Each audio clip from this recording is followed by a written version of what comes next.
L निनोचं संभाव्य संकट घोंघावतंय. बळीराजाची खरीप हंगामाची लगबग सुरू झाली आहे. खरीप हंगामासाठी शासन सुद्धा सज्ज झालंय. या सगळ्या महत्त्वाच्या घडामोडींचा आढावा आपण आजच्या बुलेटिनमध्ये घेणार आहोत. नमस्कार, मी देवयानी. महाविजनमध्ये आपलं स्वागत आहे. आधी नजर टाकूयात हेडलाईन्सवर. शेतकऱ्यांसाठी सरकार सज्ज झालंय. खरीप हंगाम नियोजन बैठकीत महत्त्वाचे निर्णय घेतलेत. मुख्यमंत्र्यांनी संबंधित विभागांना निर्देश दिलेत. शिर्डीत क्षेपणास्त्र संकुल, तोफगोळा उत्पादन प्रकल्पाचं लोकार्पण. केंद्रीय मंत्री राजनाथ सिंहांनी महाराष्ट्र सरकारचं कौतुक केलं. सिद्धिविनायक मंदिर परिसराला नवं रूप मिळणार. मुख्यमंत्री फडणवीस, उपमुख्यमंत्री शिंदेंनी सुशोभीकरणाचं भूमिपूजन केलं. पुण्यात कोट्यावधींच्या गुंतवणुकीसह हजारोंची रोजगार निर्मिती होणार. राज्य शासन आणि अग्रेको इंडिया कंपनीसोबत करार. मुक्त विज्ञान उद्यान उभारलं जाणार. बालभवनाच्या नव्या इमारतीचं लोकार्पण मुख्यमंत्री फडणवीस, उपमुख्यमंत्री पवारांच्या हस्ते झालं.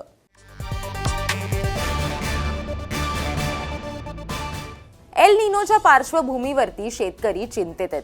अशातच खरीप हंगामाची तयारी बळीराजानं सुरू केली आहे. शेतकऱ्यांच्या तयारीला सरकारने साथ दिली आहे. यासाठी नुकतीच राज्यस्तरीय खरीप हंगाम नियोजन बैठक मुख्यमंत्र्यांच्या अध्यक्षतेखाली पार पडली. पीक कर्ज, खत व्यवस्थापन व जलसंधारणावरती शासनाचा विशेष भर असल्याचं या बैठकीत दिसून आलं.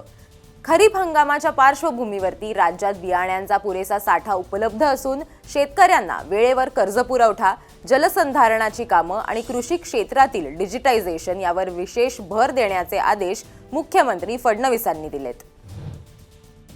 अतिशय कडक शब्दामध्ये राष्ट्रीयकृत बँकांना हे सांगण्यात आलेलं आहे की त्यांनी 80% वर टार्गेट पूर्ण केलं पाहिजे. प्रत्येक जिल्ह्यामध्ये आवश्यक त्यापेक्षा जास्त बियाणं उपलब्ध आहे आणि विशेषतः आता जवळपास 20.16 लाख मेट्रिक टनाची आपल्याला आवश्यकता आहे. त्याच्या अगेन्स्ट 28 लाख मेट्रिक टन एवढं आपल्याकडे बियाणं उपलब्ध आहे. कर्ज देताना सिबिल स्कोअरच्या कारणावरून शेतकऱ्यांना अडचणी येऊ नयेत यासाठी सर्व बँकांनी आपल्या शाखांना सूचना द्याव्यात असे निर्देशही मुख्यमंत्र्यांनी दिलेत. आता संरक्षण क्षेत्रासंदर्भातली महत्त्वाची बातमी. देशाच्या आणि महाराष्ट्राच्या इतिहासातलं एक ऐतिहासिक पाऊल शिर्डीत उचललं गेलंय. शिर्डीच्या MIDC परिसरात 200 एकर जागेवर उभारण्यात आलेल्या भव्य क्षेपणास्त्र संकुल आणि तोफगोळा उत्पादन प्रकल्पाचं लोकार्पण केंद्रीय संरक्षण मंत्री राजनाथ सिंह आणि मुख्यमंत्री देवेंद्र फडणवीसांच्या प्रमुख उपस्थितीत करण्यात आलाय. हा प्रकल्प आत्मनिर्भर भारत, मेक इन इंडिया या दोन्हीचं उत्कृष्ट उदाहरण मानलं जात आहे. या प्रकल्पात उत्पादनाचं काम अखंडपणे सुरू राहील. या ठिकाणी तोफगोळे तयार होणार आहेत. यासाठी केंद्रीय मंत्री राजनाथ सिंहांनी महाराष्ट्र सरकारचं कौतुक केलंय. जब से श्री देवेंद्र फडणवीस जी ने महाराष्ट्र के मुख्यमंत्री पद की जिम्मेदारी संभाली है, यह प्रदेश लगातार विकास के पथ पर तेजी से अग्रसर है. यह यूनिट यहां पर स्टैब्लिश करने में किस प्रकार का सहयोग यहां के चीफ मिनिस्टर ने और उनकी गवर्नमेंट ने किया है, मैं इसके लिए यहां के चीफ मिनिस्टर श्री देवेंद्र फडणवीस जी की भूरी भूरी प्रशंसा करता हूं. साईबाबांच्या भूमीत शक्तीची उपासना सुरू झाली आहे असं म्हणत फडणवीसांनी या प्रकल्पाला सर्वतोपरी मदत करण्याची ग्वाही दिली आहे. आता तर मला या ठिकाणी सांगताना आनंद होतो की आपलं अहिल्यानगर हे एक प्रकारे डिफेन्स मॅन्युफॅक्चरिंगचं हबच झालेलं आहे. देशाच्या डिफेन्स मॅन्युफॅक्चरिंग मध्ये महाराष्ट्र नंबर 1 आहे आणि आता तो इतका पुढे जाणार आहे की महाराष्ट्राला कोणी थांबवू शकणार नाही. यावेळी पालकमंत्री राधाकृष्ण विखे पाटील, विधान परिषद सभापती राम शिंदे, निबे लिमिटेडचे चेअरमन गणेश निबेंसह लोकप्रतिनिधी, अधिकारी आणि नागरिक मोठ्या संख्येनं उपस्थित होते. पुढची आणि आनंदाची बातमी आहे सिद्धिविनायकांच्या लाखो भक्तांसाठीची.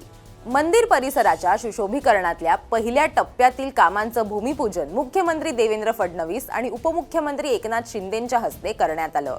यावेळी शिंदेंनी याबाबत माहिती दिली. सिद्धिविनायक मंदिर जो है यहाँ पर मुंबई का आराध्य दैवत है और यहाँ पर ये बहुत पुराना 225 साल पुराना है. ये कॉरिडोर का पहला टप्पा है. 2 वर्षात दो साल में लगभग पूरा ये कॉरिडोर हो जाएगा और ये मुंबई कॉरपोरेशन के माध्यम से अभी ये पहला जो फेज़ है वो शुरू हुआ है। एकूणच या प्रकल्पामुळे दररोज दर्शनासाठी येणाऱ्या भाविकांना अधिक चांगल्या सुविधा आणि प्रसन्न वातावरण मिळणार आहे। यावेळी श्री सिद्धिविनायक गणपती मंदिर न्यासाचे अध्यक्ष सदानंद सरवणकर, आमदार कालिदास कोळंबकर, आमदार प्रसाद लाड, महापौर रितू तावडेंसह इतर लोकप्रतिनिधी उपस्थित होते। पुण्यात सुमारे 400 कोटी रुपयांची गुंतवणूक आणि सुमारे 1000वर थेट रोजगाराची निर्मिती होणार आहे। याचं कारण ठरलंय एक करार। राज्य शासन आणि अग्रेको इंडिया कंपनीत मुख्यमंत्री देवेंद्र फडणवीस यांच्या उपस्थितीत सामंजस्य करार पार पडला। या कंपनीला उत्कृष्ट कार्यपरिसर मिळण्याबरोबरच आवश्यक सर्व सहकार्य केलं जाईल असं आश्वासन मुख्यमंत्री फडणवीसांनी दिलंय। हे केंद्र स्कॉटलंड नंतर अग्रेकोचं सर्वात महत्त्वाचं जागतिक अभियांत्रिकी आणि उत्पादन केंद्र असणार आहे। या करारावेळी अधिकाऱ्यांसह अग्रेको इंडियाचे संचालक आणि पदाधिकारी देखील उपस्थित होते। मुंबईतील चर्नी रोडच्या महाराष्ट्र राज्य जवाहर बाल भवनाच्या परिसरात मुक्त विज्ञान उद्यान उभारलं जाणार आहे।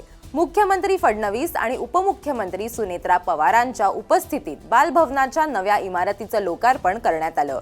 बालभवन ही केवळ इमारत नसून लाखो मुलांच्या स्वप्नांना आकार देणारं प्रेरणास्थान असल्याचं सुनेत्रा पवार यावेळी म्हणाल्या आहेत।